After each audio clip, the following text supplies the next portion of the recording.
what point do you think contractors went from providing the estimate up front to like avoiding? It's like they're kind of like So there was a time. aggressive almost. Yeah. Yeah. So there was a point in time. It was probably between 2005 and 2010, somewhere in that gap of time.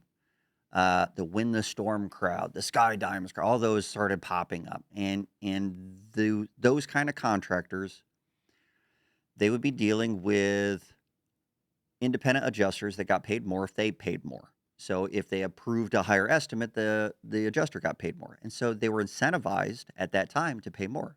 And so it was better at that time as the contractor to allow the carrier to write the estimate first and only supplement for a few things here and there, maybe building code upgrades that were required, things along those lines. And so you would often get an estimate higher from the adjuster than you might have done a retail bid for.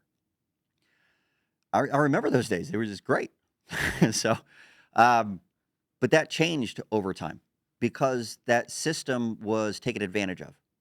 And so the carriers started bleeding money a lot more than they should have for a lot of things because that system was taken advantage of. And now the IAs aren't necessarily incentivized to pay out more. And some of them are, but most of them are on like day rates or something like that. So there's estimatic guidelines that they have to follow in order to write their estimate. And so if we're waiting for them to write their estimate now, we're likely going to get an estimate that is a lot lower than we would ever do it for retail for.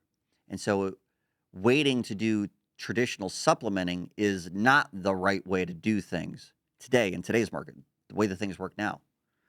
It can still work.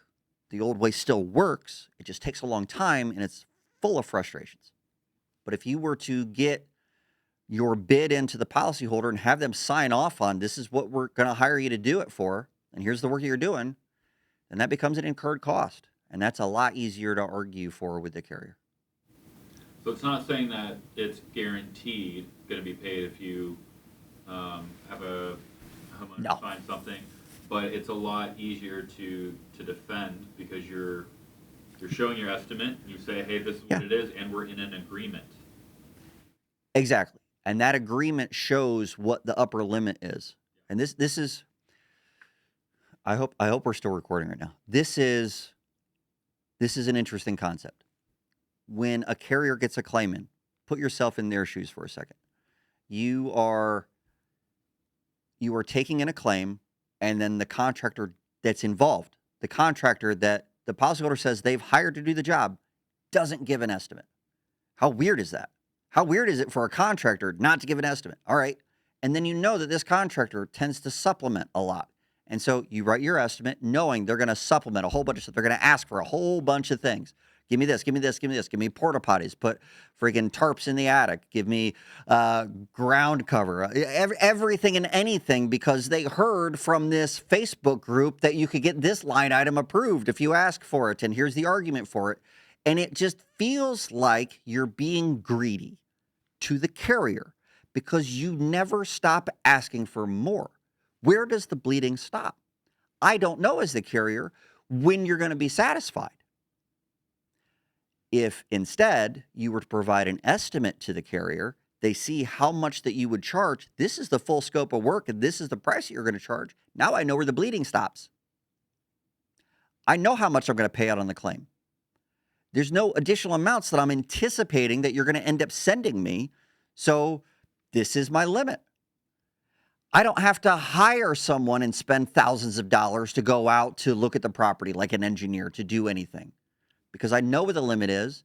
It makes more financial sense because you've proven the loss and you've given the estimate to just pay that claim and move on to the next one. You see how that perception is from the carrier side. If you don't provide something to them, they don't know when it's going to stop. It's weird, but that's why they see you as greedy. You would think the same thing. Yeah, they don't know what they're negotiating for. Yeah. It's a mirage. You're like, what do you want? Yeah. Imagine negotiating two sides. You say, hey, what if I gave you this amount? And they just say, no. Oh, would I give you this amount? Yeah. There's never an end. They never give you a counter offer. Right.